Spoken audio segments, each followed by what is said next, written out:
క్రీస్తునందు ప్రియ సహోదరి సహోదరులందరికీ స్వతంత్ర దినోత్సవ శుభాకాంక్షలు తెలియజేయుచున్నాను.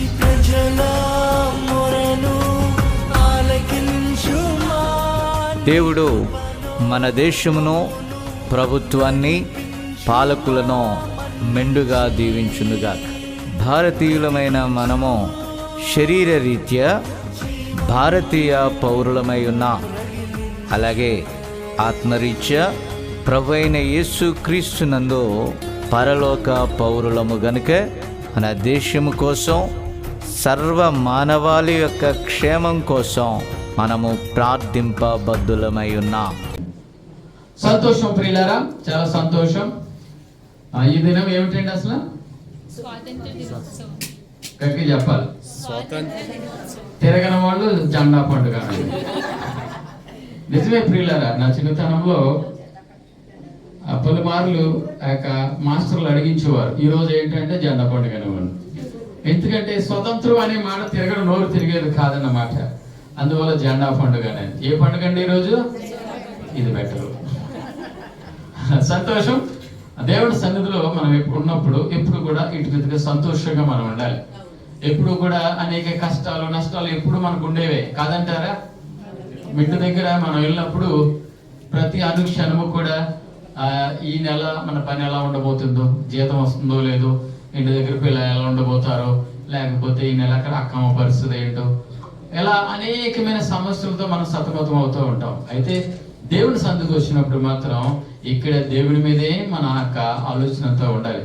ఆయన ఏమో మనతో మాట్లాడబోతా ఉన్నాడు అని ఇక్కడ నిలుచుండి ఎవరు మాట్లాడినప్పటికీ కూడా దేవుడు నా గురించే మాట్లాడుతున్నాడని ఆ మాటలు మన జీవితంలో మనం తీసుకున్నప్పుడు ఆ మాటలు వెలుగునిస్తాయి. దేవునికి స్తోత్రం. ప్రియులారా, ఈ దినము మన భారతదేశ స్వతంత్ర దినోత్సవం, అవునా?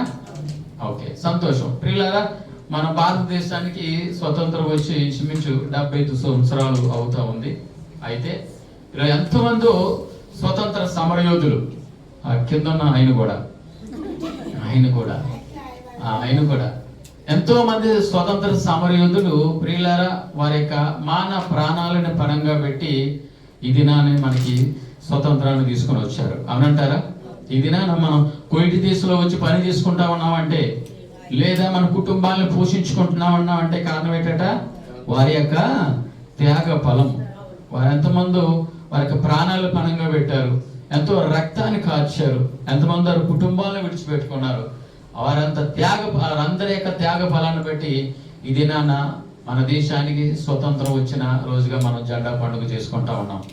అంతేకాదు కానీ ప్రియులారా, ఆ పోరాటంలో, స్వతంత్ర పోరాటంలో నిజంగా అనేక మంది క్రైస్తవులు కూడా పాల్గొన్నారని మనం తెలుసుకోవాలి. నేను ఒక 2 పేర్లు చెప్తాను. నాకు తెలుసున్న పేర్లు. ఒకరు జేసి కుమారప్ప, 2 పాలు రామస్వామి. వీరిద్దరు కూడా క్రైస్తవులు. ఇంకా అనేక మంది క్రైస్తవులు కూడా ఈ యొక్క స్వతంత్ర పోరాటంలో ఉన్నట్లుగా మనము చూడగలుగుతాం. దేవునికి స్తోత్రం.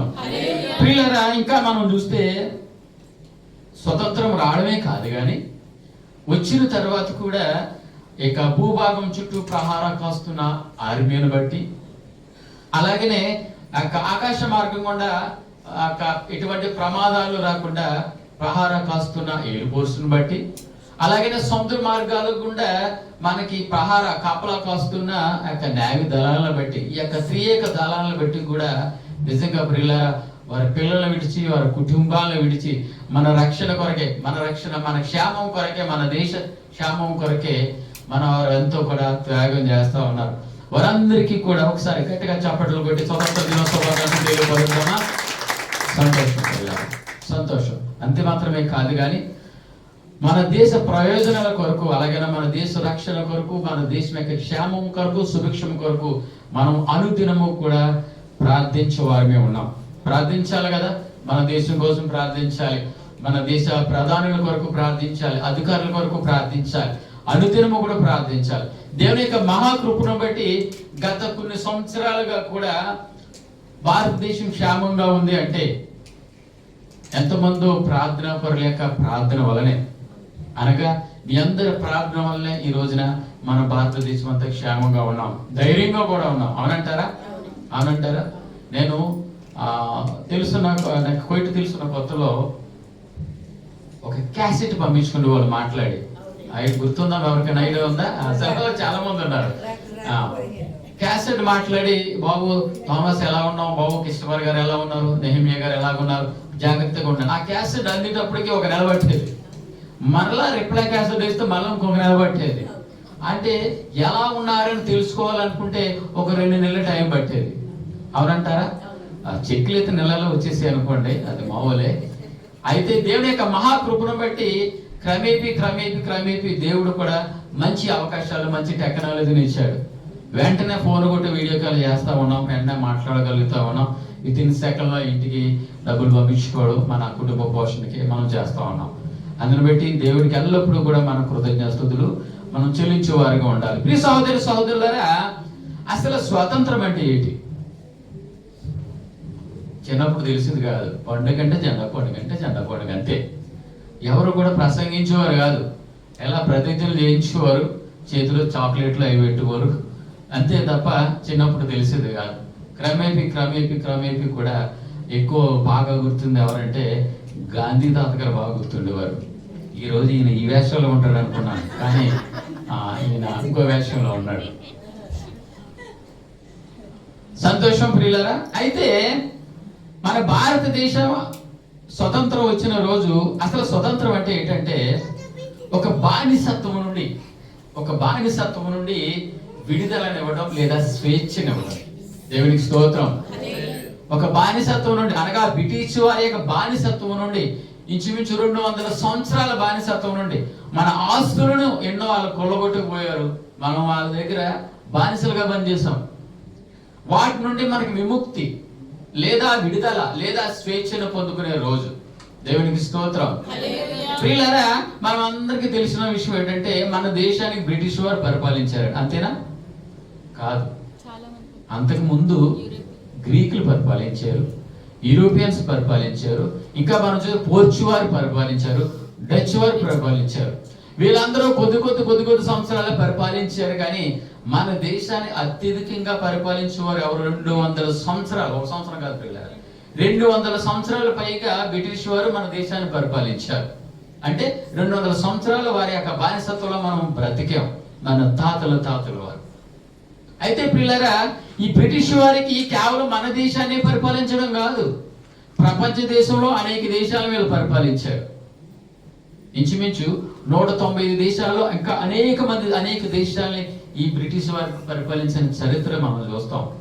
ఇప్పుడు మనం ఎంతో గొప్పగా చెప్పుకుంటున్నాం అమెరికా గురించి, అవునా? ఈ అమెరికాను కూడా బ్రిటిష్ వారు పరిపాలించారు. ఈ అమెరికాను కూడా ఒకప్పుడు బ్రిటిష్ వారి చేతిలో బానిసలుగా జీవించిన వారే. ఇంచుమించు బ్రిటిష్ వారు అమెరికాను ఎప్పుడు వదిలేరో తెలుసా? 1776 జూలై 4వ తారీఖున వదిలేరు. అమెరికా వాళ్ళకి స్వతంత్రం ఎప్పుడు వచ్చిందంటే జూలై 4వ తారీఖున.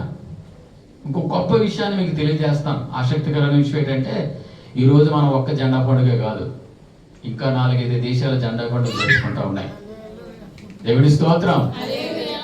అంటే జనాంగాలు వేరు, దేశాలు వేరు, భాషలు వేరు, కానీ ఇదే రోజున ఈ ఆగస్టు 15వ తారీఖున ఇంకొక 4-5 దేశాలు జెండా పండుగ చేసుకుంటూ ఉన్నాయి. వాళ్ళకి కూడా స్వతంత్రం వచ్చిన రోజు. మనకి కాంగో దేశం ఉంది కదండి, కాంగో దేశాన్ని 80 సంవత్సరాల ఫ్రాన్స్ వారు పరిపాలించారు. ఎవరండి? ఫ్రాన్స్ వారు పరిపాలించారు. వారికి 1967 సంవత్సరం ఆగస్టు 15వ తారీఖున, అనగా ఇదే రోజున వాళ్ళకి స్వతంత్రం వచ్చింది.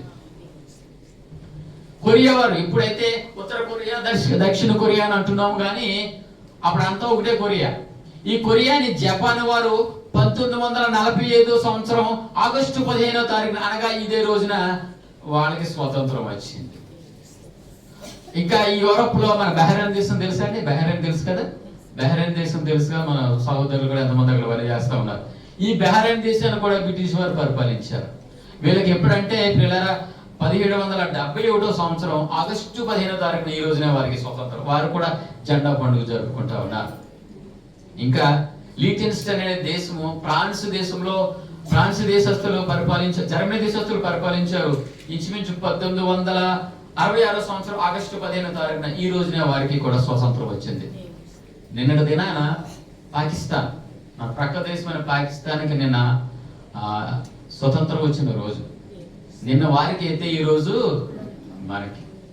ప్రియులారా, ఈ రోజులు ఒకటే, దేశాలు వేరైనా, భాషలు వేరైనా, జనాంగం వేరైనా, సంవత్సరాలు వేరైనప్పటికీ కూడా ఇదే రోజున మనతో పాటు ఇంకొక 6 దేశాలు లేదా 5 దేశాలు జెండా పండుగ జరుపుకుంటూ ఉన్నాయి. దేవునికి స్తోత్రం. పరిశుద్ధ గ్రంథంలో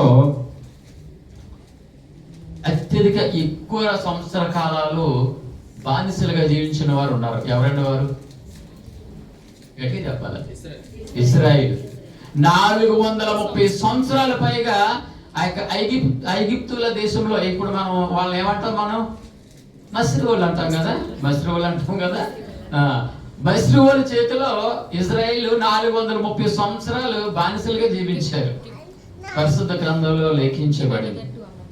ప్రియ సహోదరులారా, స్వతంత్రం అనగా ఒక స్వేచ్ఛ, ఒక బానిసత్వం నుండి విడుదల లేదా స్వేచ్ఛ పొందుకోవడాన్ని స్వతంత్రం అంటారు. మనమందరము కూడా భారతీయులము, మనమందరము కూడా ఒకే శరీరాన్ని కలిగి ఉన్నాము. భౌతికంగా మనం అందరం కూడా చాలా సంతోషించాలి.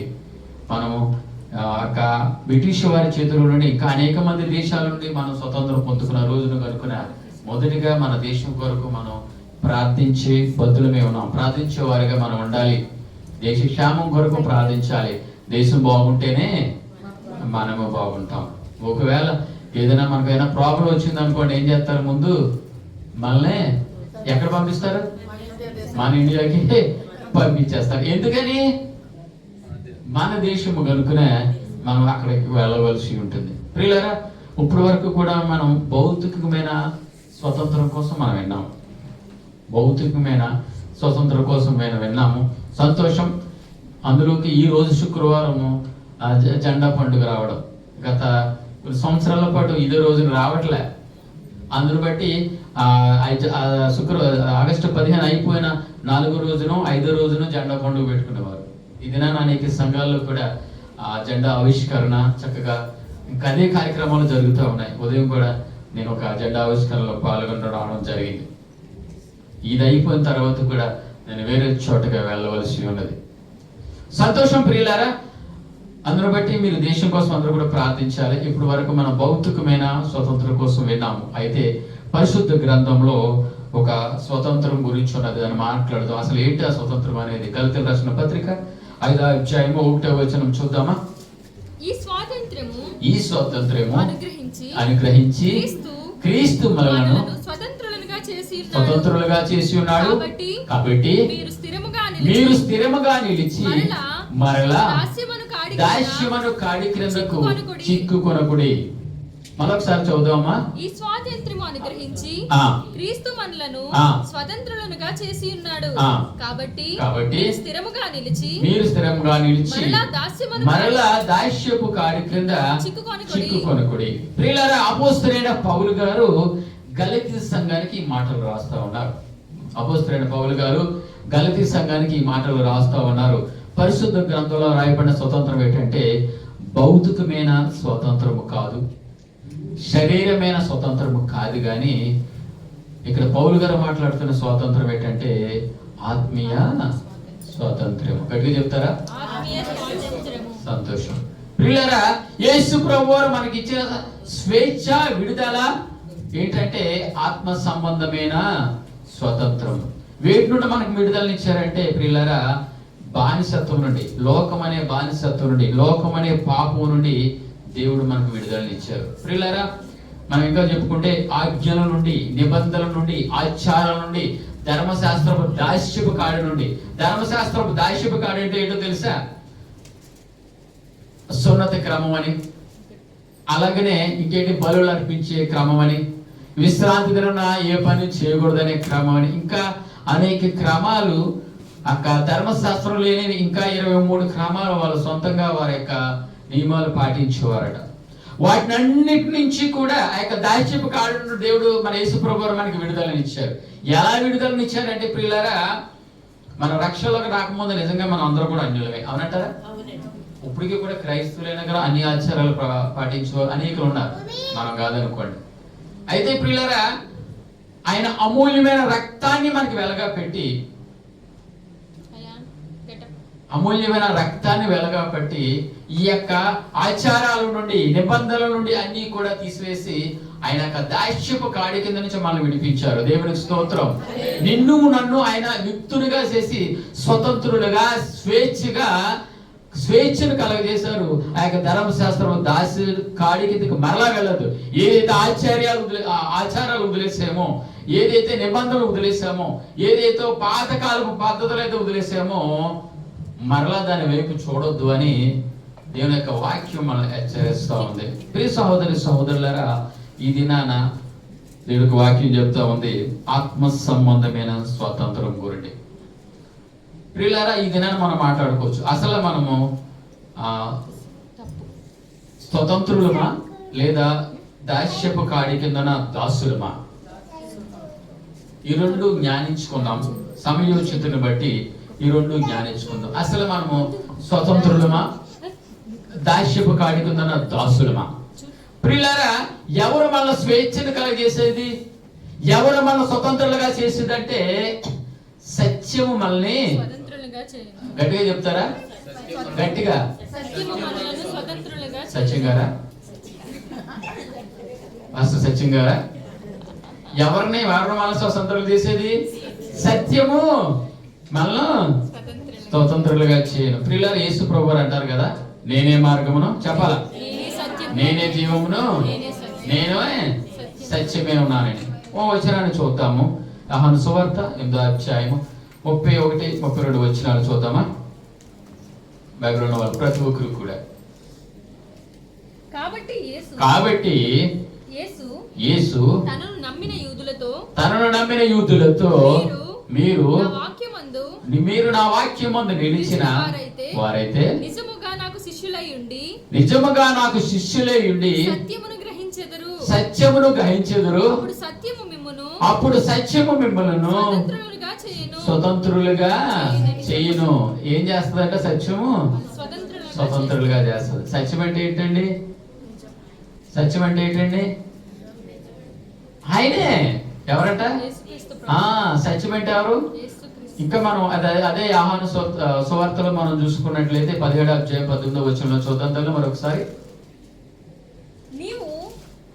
నన్ను లోకమునకు పంపిన ప్రకారము 17వ అధ్యాయం 18వ వచనం. వారును సత్యమందు ప్రతిష్ఠ చేయబడినట్లు వారి కొరకై నన్ను ప్రతిష్ఠ చేసుకొనుచున్నాను.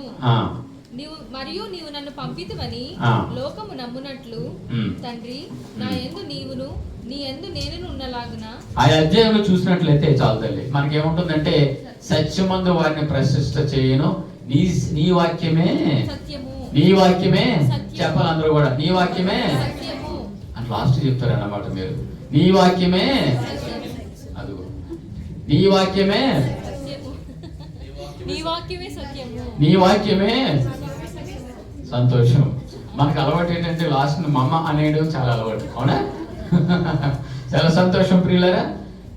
ఆయన వాక్యమే సత్యమట. సత్యాన్ని కలిగి ఉండాలట. ఆ సత్యం మనల్ని ఏం చేస్తుందంటే స్వతంత్రులుగా చేస్తుందట. ప్రియులారా, యోహాను సువార్త చూడొద్దు కానీ యోహాను సువార్త 9వ అధ్యాయంలో మనం చూసినట్లయితే ఇక్కడ మనకి ఈ అధ్యాయంలో ఒక గుడ్డివాడు కనబడతాడు, అవునా? కనబడతాడు, అవునా? అయితే ఆ గుడ్డివాడికి యేసు ప్రభువారు స్వస్థత కలగజేశారు. ఆ గుడ్డివాడికి తెలుసు ఆయనే ప్రభు అని, ఆయనే నజరేతి అని యేసు అని తెలుసు.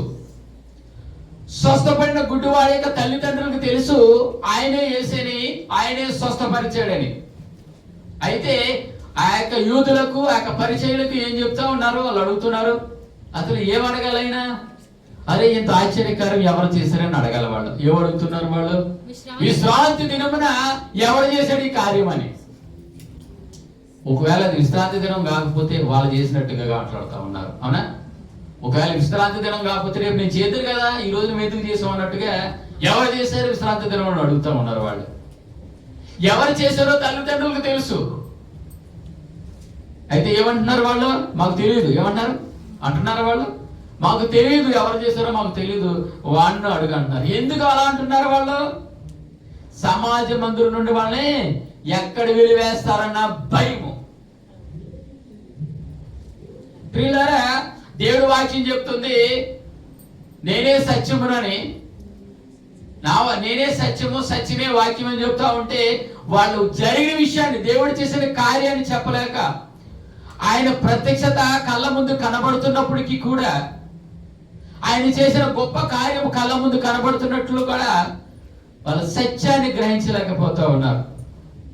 ఎంత దౌర్భాగ్యమైన పరిస్థితి అండి. చెప్పుకోవడానికి పరిచయులు, ధర్మశాస్త్రాన్ని పఠించిన వారు అయినప్పటికీ ఆయనే ప్రభువని, ఆయనే గొప్ప కార్యం చేయగలడని, ఆయన తప్ప ఎవరో చేయలేరని, ఆయనే నజరేతు అయిన యేసుని గ్రహించలేకుండా, సత్యాన్ని గ్రహించలేని ఆ యొక్క అంధత్వంలో, అసత్యంలో కూరుకుపోతా ఉన్నారు. మనం ఇంకో వచనాన్ని చూసినట్లయితే ప్రియులారా, మొదటి సమయాలు 15వ అధ్యాయం చదవదు, 15వ అధ్యాయం 24వ వచనంలో మనం చూసినట్లయితే దేవుడు సౌలు గారితో మాట్లాడారు. ఎవరితో మాట్లాడారండి? మాట్లాడాలి మీరు. ఎవరితో మాట్లాడారండి? స్వయంగా దేవుడే మాట్లాడినప్పటికీ కూడా సౌలు గారు ఏం చెప్తా ఉన్నాడు? ఆ మాటలు ఏం చేశాడైనా పక్కన పెట్టాడు. ఎందుకని? అక్కడ ఒక మాట ఉంటుంది ప్రియులారా, జనులకు జడిసి అని. ఉందా లేదమ్మా? జనులకు జడిసి. ఎవరికి భయపడ్డాడండి సౌలు గారు? ఆయనే దేవుడని తెలుసా సౌలు గారికి? తెలుసు. ఆయనే మాట్లాడాడా స్వయంగానే? తెలుసు. ఆయనే సత్యమని తెలుసా? తెలుసు. ఆయనే వెలుగని తెలుసా? తెలుసు. అయినప్పటికీ కూడా ఎవరికి భయపడతా ఉన్నాడు ఆయన? జనులకి భయపడతా ఉన్నాడు. దీనికి కారణం ఏంటో చెప్పమంటారా? మనుషుల మెప్పు కొరకు. జాగ్రత్తగా వినాలి ప్రియులారా. మనుషుల మెప్పు కొరకు, సమాజం నన్ను అంగీకరించాలనే కోరిక. దేవుడు అంగీకరించకపోయినా పర్లేదు, సమాజం నన్ను అంగీకరించాలనే కోరిక, మానవులు నన్ను నిరాకరిస్తారేమో అని కోరిక. ఒకవేళ దేవుడు చెప్పిన మాట వింటే ఈ మనుషులు నన్ను దూర పెడతారా అన్న భయము. ఇలాంటి వారు ఎప్పటికీ ఎన్నటికీ సత్యాన్ని గ్రహించలేరు. ఎప్పటికీ అన్నిటికీ కూడా ఇలాంటి వారు సత్యాన్ని గ్రహించలేరు. దేవుడు స్వయంగా సౌలు గారితో మాట్లాడాడు. మాట్లాడినప్పటికీ కూడా ఆ మాటలు ఆయన పక్కన పెట్టాడు. ఆ వచనంలో ఉంటుంది, సౌలు జనులకు జడిసి భయపడ్డాడు, మనుషులకు భయపడ్డాడు. ప్రియులారా, చాలా సందర్భాల్లో మనము కూడా ఒక అంశం వస్తుంది, యేసు ప్రభువు దేవుడి గురించి మాట్లాడే అవకాశం వస్తుంది. ఇద్దరు మాట్లాడుకుంటా ఉంటారు. కానీ ఆ టైంకి వెళ్ళి లోపలేమో బిగ్గరగా చెప్పాలని ఆశ ఉంటుంది. ఆయనే రక్షకుడు, ఆయనే ప్రభు అని చెప్పాలని ఉంటుంది. అయితే ఒకవేళ నేను నోరిపితే వాళ్ళ దగ్గర నేను కిచ్చపరుస్తానేమో, వాళ్ళు అడిగే ప్రశ్నలకి జవాబు చెప్పలేనేమో అన్న భయం. అంటే నువ్వు సత్యాన్ని చెప్పడానికి ముందుకు రావడానికి ఏం చేస్తున్నావు? నువ్వు భయపడతావు. ఇక్కడ పుట్టుగుడ్డు వాడిన తల్లిదండ్రులు కూడా అదే చేస్తా ఉన్నారు. సమాజ మందిరంలోకి రానివ్వరేమో, అయితే విలువేస్తారేమో అన్న భయంతో మాకు తెలియదు అంటున్నారు. ఇక్కడ సౌలు గారికి కూడా స్వయంగా దేవుడే చెప్పాడు, దేవుడే మాట్లాడినప్పటికీ కూడా జనులకు భయపడి సత్యాన్ని ప్రక్కన పెట్టాడు. దేవుడు ఏమంటాడు? నేనే సత్యమని చెప్తా ఉన్నాడు, నా వాక్యమే సత్యమని చెప్తా ఉన్నాడు, సత్యమే వాక్యమని చెప్తా ఉన్నాడు. అయినప్పటికీ కూడా ఏం చేస్తా ఉన్నారు? పక్కన పెడతా ఉన్నారు. మనము కూడా ఈ దినాన ప్రియులారా, కేవలం శుక్రవారం మందిరానికి వస్తేనే కాదు, కానీ మనం అందరము కూడా నిజముగా సువార్త ప్రకటించాలి, దేవుని యొక్క మాటలు ప్రకటించాలి. ఆయన జనన మరణ పునరుద్ధాలను ప్రకటిస్తూ అనేక మంది రక్షణ మార్గంలోకి తీసుకురావాలి. దేవుడు ఒకానొక దినాన నిన్ను నన్ను లెక్క అడిగేవారుగా ఉన్నారు, మన లెక్క అప్పగించేవారుగా మనం ఉండాలి. నువ్వు ఎన్ని ఆత్మలు రక్షించేయమంటే, అయ్యో అదేంటి ప్రభువా ప్రతి శుక్రవారం మానకుండా చర్చికి వెళ్తానని చెప్తే దేవుడు అంగీకరిస్తాడు వాళ్ళని? నువ్వు సత్యాన్ని గ్రహిస్తే, నువ్వు సత్యాన్ని అనుసరిస్తే నువ్వేం చేస్తావట? మరికొద్ది మందికి నువ్వు నమ్ముకున్న సత్యాన్ని వారికి నువ్వు ప్రకటిస్తావు. దేవునికి స్తోత్రం, దేవునికి స్తోత్రం. ప్రియ సహోదరులారా, కొన్నిసార్లు మన ఇష్టానుసారంగా మనం జీవిస్తూ ఉంటాం. కొన్నిసార్లు మన ఇష్టానుసారంగా మనం జీవిస్తూ ఉంటాం. కేవలం వాక్యం విన్న తర్వాత ప్రారంభంలోనే తెలియజేశాను, దేవుడు మనతో ఏం మాట్లాడుతున్నారా అని మనం కనిపెట్టాలి. ఒకవేళ మాట్లాడినప్పటికీ కూడా ఈ అరగంట లేదా ఈ గంట మనం ఇక్కడ వరకైనా మధురం దాటిన తర్వాత అది మనం మర్చిపోతాం. అవునంటారా? ఒక విషయాన్ని జ్ఞాపకం చేస్తా. ఒక సహోదరి 7 మంగళవారాలు ప్రార్థన పెట్టుకుంటున్నానండి థామస్ గారు అని చెప్పినప్పుడు, అయితే 6వ మంగళవారం రోజున మీరు వాక్యం చెప్పాలండి అయ్య గారు అని చెప్పి, ప్రతి మంగళవారం నేను వెళ్తాను. రీసెంట్గా జరిగిన విషయం, ప్రతి మంగళవారం ఆ యొక్క ఉపవాస ప్రార్థనలో ఉంటున్నాను. ఏమో ఆవిడ ఏ సమస్య ఉందో మనకైతే తెలియదు, కానీ ఆవిడ ప్రేరేపణ. అయితే నాకు చెప్పిన రోజున అది ఎన్నో మంగళవారం అనేది నాకు గుర్తులేదు, అయితే నేను లెక్క పెట్టుకుంటున్నాను. మొదటి రోజున ఆవిడ పులిహార పెట్టింది, 2వ రోజున ఆవిడ గారెలు పెట్టింది, 3వ రోజున పొంగలు పెట్టింది, 4వ రోజు పెట్టి లెక్క పెట్టుకుంటే కరెక్ట్గా 6వ రోజు వస్తుంది. ఇది 6వ రోజున గుర్తుకొచ్చింది. దేవునికి స్తోత్రం. మీలో చాలా మంది నవ్వుతున్నారంటే మీరు కూడా అలాగే లెక్క పెట్టుకుంటారు అన్నమాట. అంటే ఈ 6 రోజులు జరిగిన ప్రార్థన గుర్తులే, లేదా ఈ 6 రోజుల్లో ప్రకటించిన వాక్యం గుర్తులే, కానీ ఏం గుర్తుకొచ్చింది? ఈ పలహారాలతో రోజు లెక్క ఎట్టుకోవాల్సిన పరిస్థితి ఏర్పడింది. దేవునికి స్తోత్రం. ఈ రోజు కూడా ఏదో పలహారం ఏర్పాటు చేసినట్టున్నారు, సంతోషం. అందుకనే ఇక్కడ పులిపేట నుండి పలానా సహోదరి లేదా పలానా సహోదరి ఈ తీసుకొచ్చారు ప్రేమించి అని చెప్తూ ఉంటారు, అవునా? అప్పుడు వచ్చి తర్వాత వారం అయ్యా పలానా సహోదరి ఇది ఇచ్చింది కాబట్టి వచ్చే వారం నేను ఇస్తున్నానని చెప్తూ ఉంటారు. మంచిదే, అంటే జ్ఞాపకం చేసుకోవడం, అది నేను తప్పని అనట్లే. ప్రియ సహోదరులారా, ఈ మాటలు ఎందుకు జ్ఞాపకం చేస్తామంటే అంటే మనుషుల మెప్పు కొరకు సమాజం నన్ను అంగీకరించాలనే కోరిక, పేరు కావాలి, ఫేమ్ కావాలి. మనుషులు ఒకవేళ సత్యం మాట్లాడితే, సత్యం తెలియజేస్తే ఈ మనుషులు నన్ను ఎక్కడ దూరం పెడతారనే భయము. ఇలాంటి వారు ఎప్పటికీ ఎన్నటికీ కూడా సత్యాన్ని వారు అంగీకరించలేరు, ప్రకటించలేరు. అయితే అసత్యం అనే దాష్యపు కాడి కింద మనం ఉంటున్నాం అన్నమాట. దేవునికి స్తోత్రం, దేవునికి స్తోత్రం. ప్రియ సహోదరులారా, ఈ దినాల్లో క్షమించాలి, ఈ దినాల్లో అనేక సంఘాల్లో సేవకుల పరిస్థితి, అనేక సంఘాల్లో జరుగుతున్న సేవకుల పరిస్థితి. నేను ఇండియా దేశం నుంచి వెళ్ళొచ్చాక గత 1-2 నెలల బట్టి నుంచి చూస్తున్న సంఘాల్లో ఉన్న పరిస్థితులు ఎలా కనబడుతున్నాయంటే,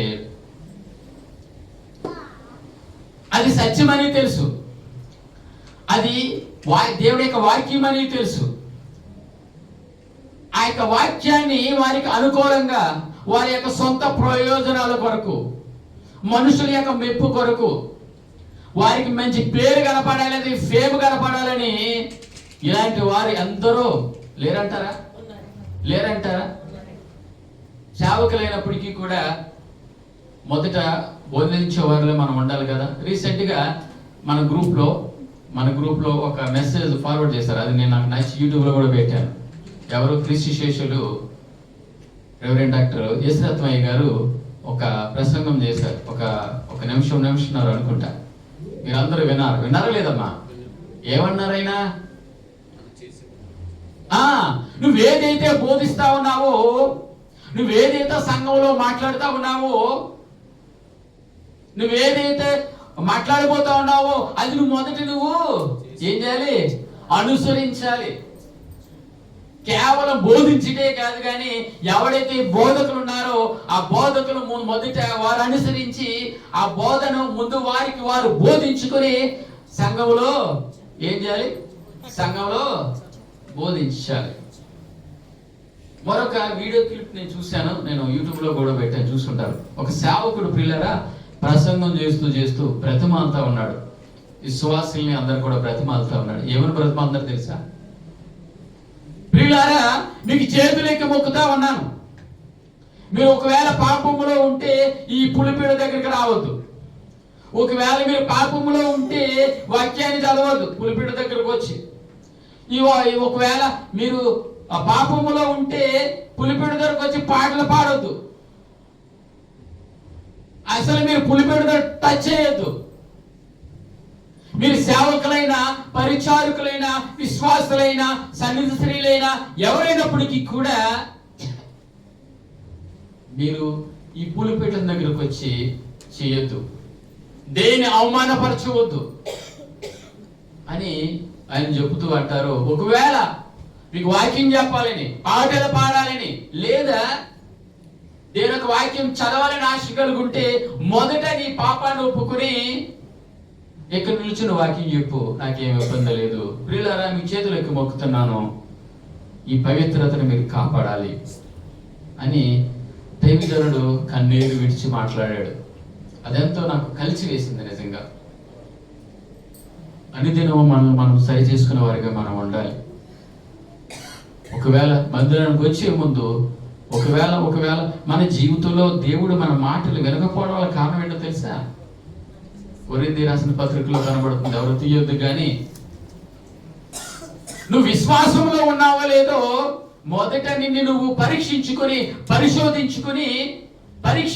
చూసుకున్నాడు. ఒకవేళ నువ్వు విశ్వాసంలో లేకపోతే, ఒకవేళ నువ్వు క్రీస్తులో లేకపోతే నువ్వు భ్రష్టుడు కాని ఎడల, ఒకవేళ భ్రష్టత్వానికి అప్పగించబడ్డావేమో, నీలో క్రీస్తు లేకపోతే నువ్వు భ్రష్టత్వానికి అప్పగించబడ్డావేమో. అసలు విశ్వాసంలో ఉన్నామా లేదని మనకు ఎలా తెలుస్తుంది?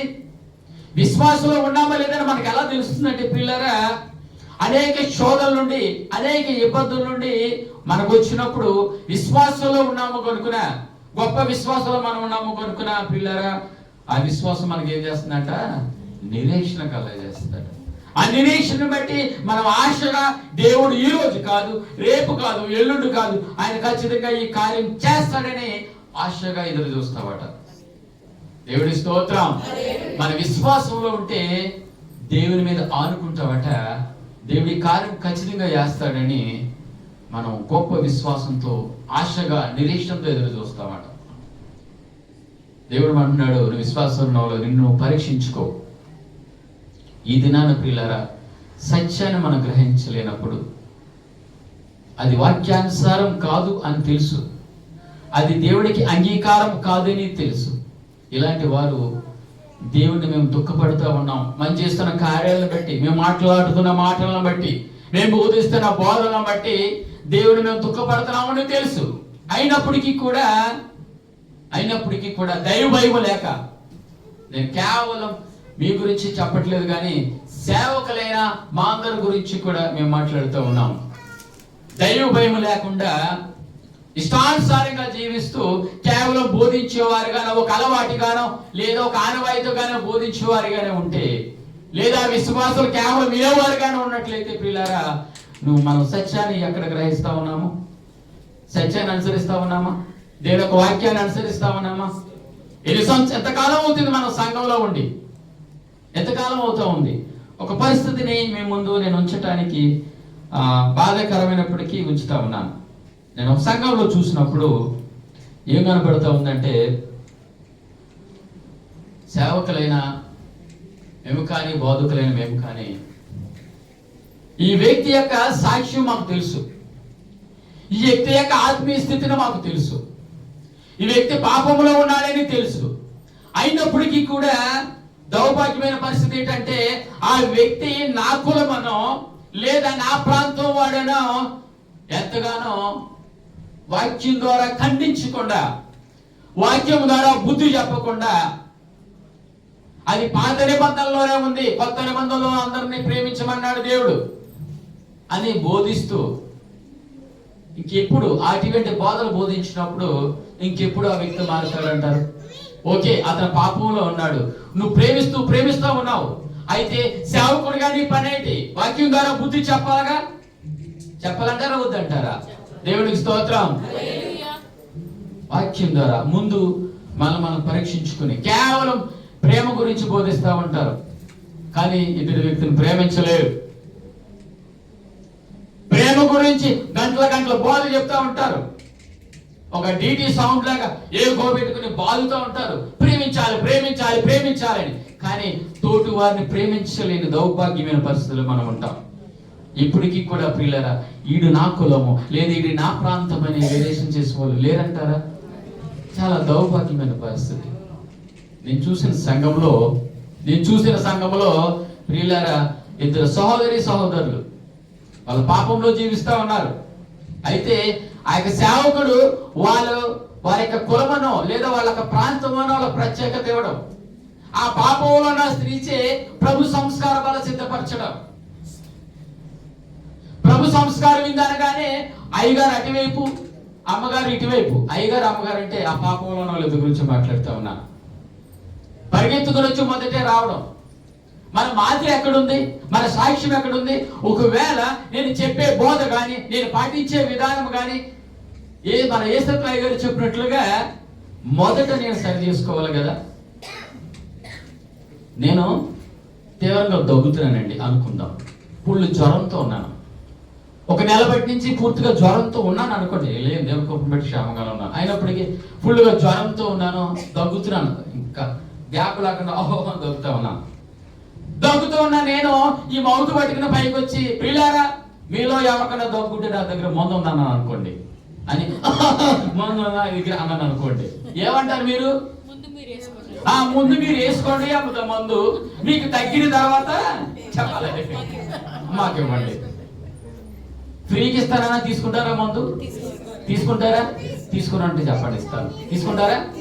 తీసుకో. ప్రియులారా, అట్రీతిగానే నీలో దగ్గు, జ్వరం అనే పాపం అంతా కనబడతా ఉంది. ఎదుటి వారిని ప్రేమించలేని పాపంతో ఉన్నావు, సత్యాన్ని గ్రహించలేకపోతా ఉన్నావు. సంఘంలో ఎవరికి ప్రాధాన్యత ఇవ్వాలి, ఎవరు యథార్థవంతులు, ఎవరు అసత్యులు, ఎవరు వ్యభిచారులు, ఎవరు దొంగలని నువ్వు తెలుసుకోలేకపోతా ఉన్నావు. వాక్యం ద్వారా వాటిని ఖండించలేకపోతా ఉన్నావు. వాక్యం ద్వారా నువ్వు బుద్ధి చెప్పలేకపోతా ఉన్నావు. ఒకవేళ ఆత్మ నష్టపోతే ఎవరు బాధ్యులు?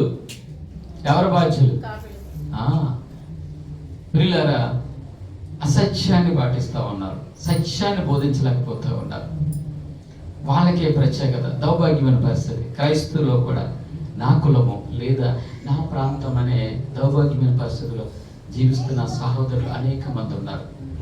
అయినప్పటికీ కూడా ప్రియులారా, భ్రష్టత్వంలో ఉన్నట్లుగా వాళ్ళు జీవిస్తూ ఉన్నారు. అందుకనే సేవకులు, బోధకులు నరకం ఎక్కడ ఉందని అడగరంట, ముందుగానే వెళ్ళిపోతారట, వాళ్ళకి తెలిసిపోతాట. దేవుడి స్తోత్రం. ఎందుకని? వాళ్ళు పాటించకుండా బోధిస్తున్నారు కనుక. తర్వాత విశ్వాసులు ఎన్నిసార్లు చెప్పినప్పుడు కూడా సత్యాన్ని గ్రహించకుండా వాళ్ళ ఇష్టానుసారంగా జీవించినట్లయితే మనం ఎక్కడ ఉంటామండి?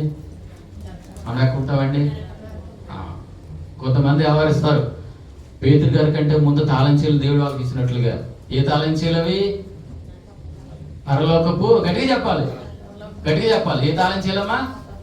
పరలోకపు తాళంచాలు వాళ్ళ దగ్గర ఉన్నట్లుగా సంఘంలో ప్రవర్తిస్తూ ఉన్నారు. అనేక మంది సహోదరులు చెప్తూ ఉన్నారు, చూడండి అయ్య గారు వాళ్ళకి ప్రాధాన్యత ఇస్తూ ఉన్నారు. ఇంకెక్కడుందండి పరిశుద్ధత? ఎక్కడ కనపడుతుందండి పరిశుద్ధత?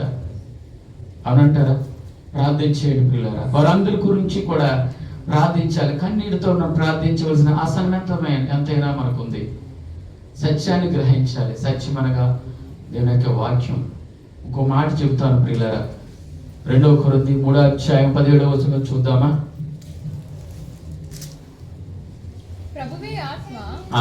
ప్రభు యొక్క ఆత్మ ఎక్కడ నుండునో అక్కడే స్వాతంత్రం చాలమ్మా. ప్రభు యొక్క ఆత్మ ఎక్కడ ఉంటుందో అక్కడ స్వాతంత్రం ఉంటుంది, స్వేచ్ఛ ఉంటుంది. దేవుడు మనకి ఇచ్చిన స్వేచ్ఛ కాదా ఇది ప్రియులారా? కాదంటారా? ఇలా కూర్చుని మనం దేవుని యొక్క వాక్యం బోధించుకుంటా ఉంటే స్వేచ్ఛ కాదంటారా? ఇలాంటి వాక్యం దొరికిన వారు ఎంతమంది ఉన్నారో తెలుసా? ఇలాంటి బైబిల్ దొరికిన వారు, బైబిల్ దొరికితే చాలని చూసేవారు ఎంతమంది ఉన్నారు? ఆ దినాల్లో ఇవేమీ లేవు. అయితే క్రమేపీ దేవుడు మహాకృపను పెట్టి అని మనకి ఇచ్చాడు. దేవుడికి స్తోత్రం. అందరూ బట్టి ప్రియులారా, సత్యం అనగా ప్రభు వారు ఎవరైతే సత్యంలో ఉంటారో ప్రభు యొక్క ఆత్మ వారితో ఉంటుందంట. దేవునికి స్తోత్రం. అందరూ బట్టి ప్రియులారా, ఈ దినాన స్వతంత్ర దినోత్సవ సందర్భంగా మనం సత్యంలో జీవించాలి, వాక్యానుసారంగా జీవించాలని కోరుతూ ఉన్నాం. 2వ అంశానికి నేను వెళ్తున్నాను. దాస్యపు కాడి కింద నా దాసుడివా. యోహాను సువార్త 8:34 త్వరగా తీయని ప్రియులారా, సమయం అవుతుంది కనుక. యోహాను సువార్త 8:34. అందుకు యేసు పాపము చేయు ప్రతివాడును పాపమునకు దాసుడని మీతో నిశ్చయముగా చెప్పుచున్నాను. ఎవరట? పాపం చేయవాడు దేనికి దాసుడు అవుతాడట? పాపానికి దాసుడు అవుతాడట. ఇక దేవుడి యొక్క వాక్యం ఏం చెప్తుంది? ఆ యొక్క దాస్యపు కాడి కింద ఉన్నావేమో, మరలా దాస్యపు కాడి కిందకి వెళ్ళొద్దు. నీకు స్వతంత్రం ఇచ్చాను, స్వేచ్ఛని ఇచ్చాను, ప్రార్థన చేసుకోవడానికి స్థలం ఇచ్చాను, బైబిల్ని ఇచ్చాను, చదువుకోవడానికి బైబిల్ని ఇచ్చాను, ఎలాంటి సమస్యనైనా నా ఎదుట మొర్ర పెట్టుకోగల అవకాశం ఇచ్చాను, దానికి తగిన జవాబు ఇస్తా ఉన్నాను. అయితే మరలా ఆ పాపంలోకి నువ్వు వెళ్ళొద్దని దేవునికి వాక్యం ఖండిస్తా ఉంది. ఇక్కడ ఇంకో మాట చెప్తా ఉన్నారు, పాపం చేయు ప్రతి వాడికి కూడా పాపానికి దాసుడట. నిజమే కదా? నిజమే కదా? మందు తాగుతున్నాడు అనుకోండి, మందుకి ఎవడాడు? మందుకి దాసుడు.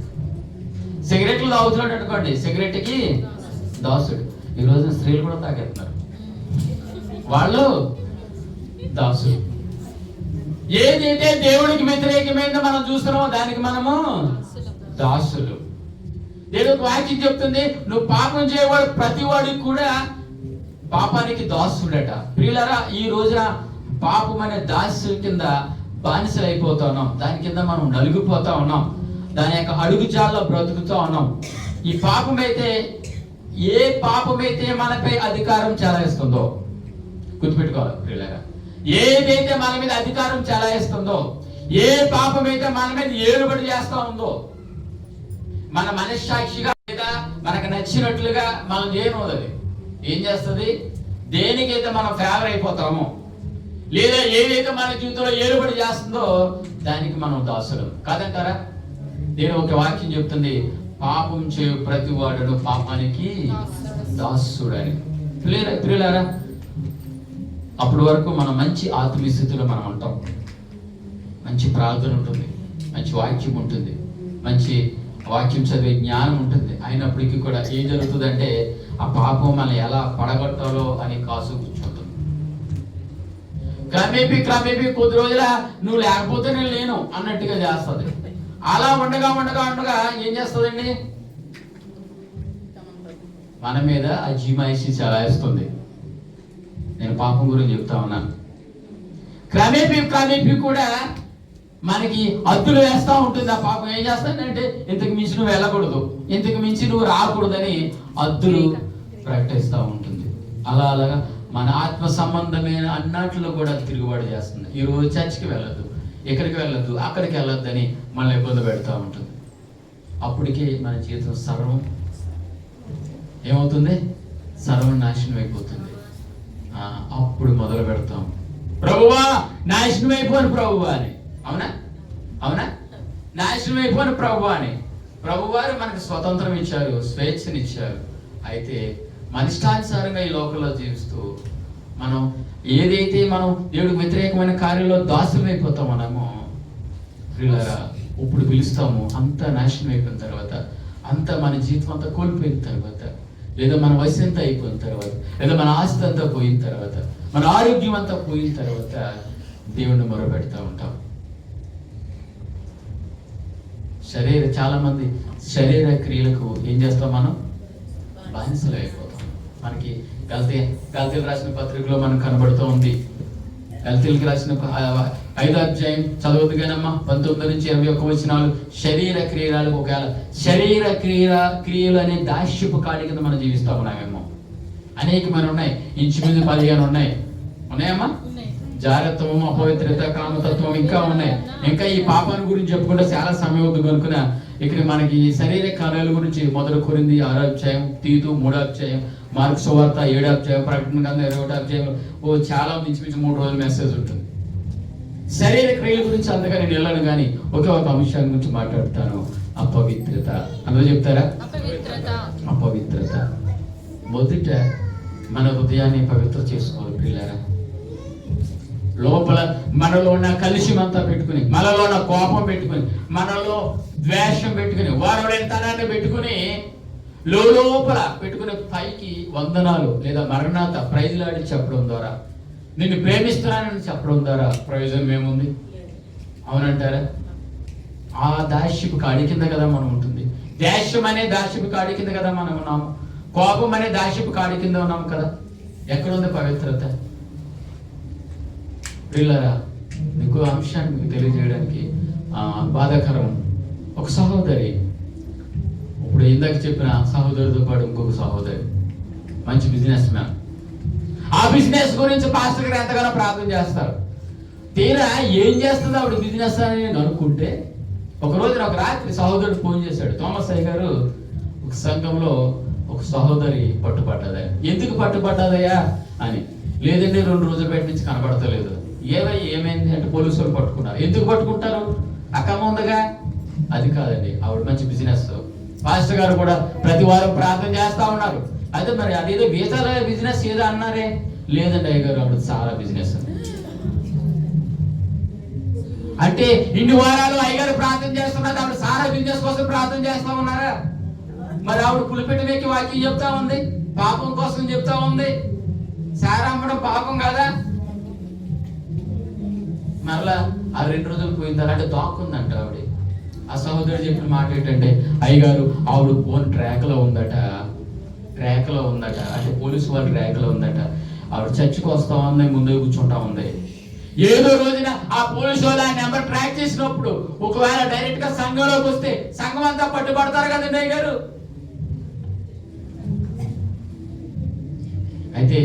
అయితే అది మీ సేవకుడికి తెలియదా అంటే, అన్నీ తెలుసండి, అయ్యగారికి వెళ్ళవలసిన కవర్లు వెళ్ళిపోతాయండి. ఏమైపోతుందంట? అయ్యగారికి వెళ్ళవలసిన కవర్లు వెళ్ళిపోతా ఉన్నాయట. అందువల్ల అయ్యగారు బిజినెస్ కోసం ప్రార్థన చేస్తారు, వాళ్ళకే వాక్యానికి వస్తారు. మహాతల్లి ఆ పాపం కోసమే, ఇంకే వాక్యం లేనట్టుగా ఆ పాపం కోసమే బోధిస్తూ ఉంటది. చూసారా ఎంత దౌర్భాగ్యమైన పరిస్థితి పిల్లరా. కోయిట్లో అనేక సంఘాలు ఇలా తయారైపోయాయి. దేవుని మహాకృపను బట్టి మనం అందరం ఆత్మీయులమే. దేవునికి స్తోత్రం, దేవునికి స్తోత్రం.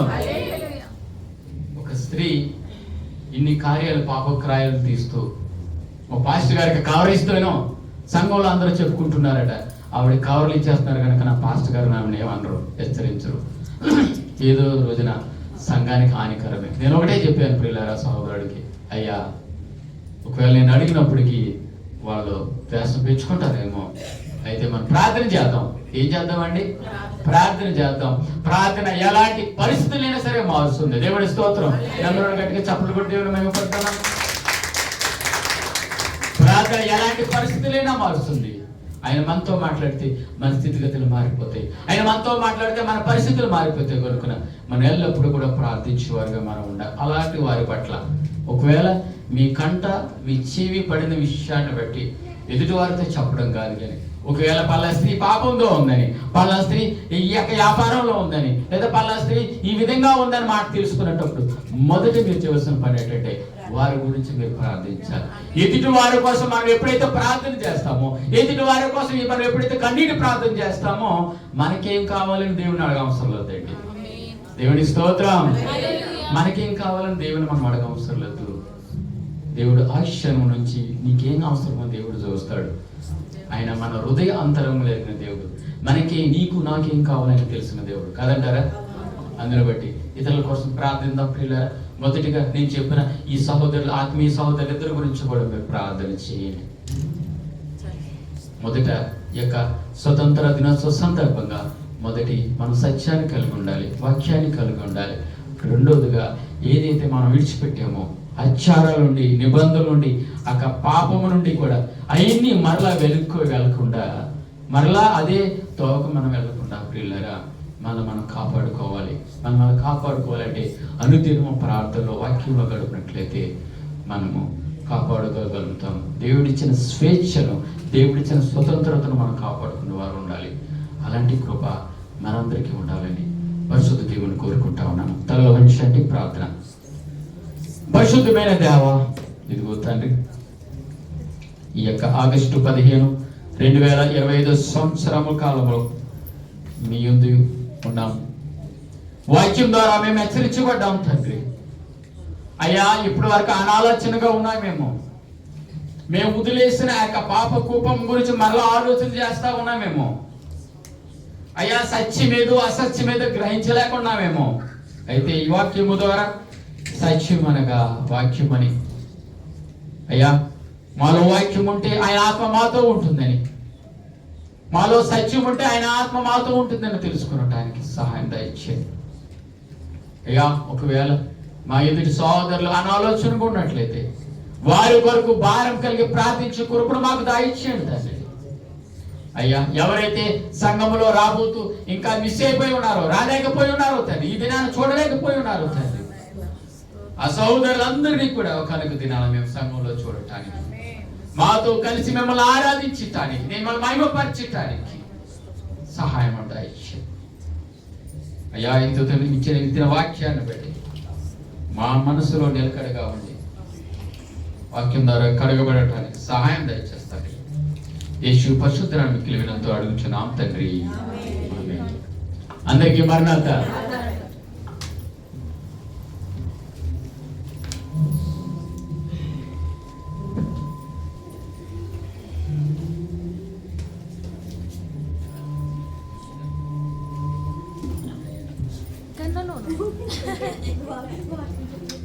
అందరికీ మరణాత. ఇటువంటి ఒక వాక్యాన్ని అందించిన బ్రదర్ థామస్ గారికి సంఘం తరపున నిండు వందన మన్నత తెలియజేస్తున్నాను. చక్కగా ఆలకించిన మీ అందరికి కూడా వందన మన్నత. అందరూ లేచినట్లయితే సంఘ కార్మికుల సేకరణ జరిగించుకుందాం. ఈ సమయంలో ఒక పాట పాడడానికి మమ్మల్ని తిన బ్రదర్ అబ్రహం గారు ఉన్నారు, వచ్చి ఒక కీర్తన పాడుచుండగా సంఘ కార్మికుల సేకరణ జరిగించుకుంటాం. Remove it.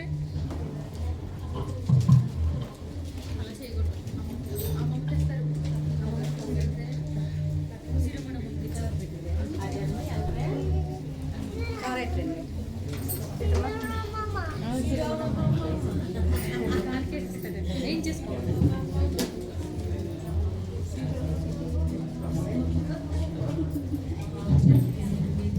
Good boy. Praise the lord. ఈ అవకాశం ఇచ్చిన